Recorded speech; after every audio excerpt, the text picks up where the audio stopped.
அருகே சத்குரு ஸ்ரீ தியாகராஜ சுவாமிகள் ஆராதனை இசை கச்சேரியில் 1000க்கும் மேற்பட்ட இசைக்கலைஞர்கள் பஞ்சரத்ன கீர்த்தனைகளை பாடி இசை அஞ்சலி செலுத்தினர்.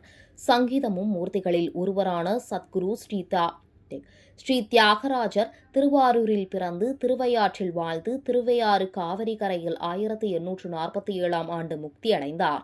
அனைத்தும் ராமபிரானே என வாழ்ந்த இவர் இயற்றிய தெலுங்கு கீர்த்தனைகள் கர்நாடக சங்கீத உலகில் ஒரு புரட்சியை ஏற்படுத்தி கர்நாடக இசைப்பிரியர்களிடையே ஒரு தாக்கத்தை ஏற்படுத்தியது. எனவே கர்நாடக இசைப்பிரியர்களால் கொண்டாடப்பட்டவர்.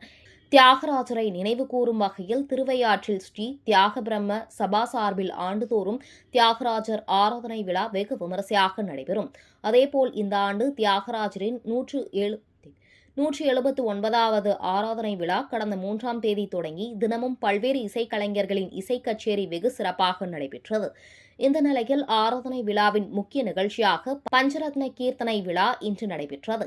புல்லாங்குழல் கலைஞர்கள் வாசிக்கும் கீர்த்தனையுடன் பல்வேறு பகுதிகளில் இருந்து வந்திருந்த 100க்கும் மேற்பட்ட இசைக்கலைஞர்கள் வாத்திய கலைஞர்கள் ஸ்ரீராகங்களை பாடி தியாகராஜருக்கு இசையஞ்சலி செலுத்தினர்.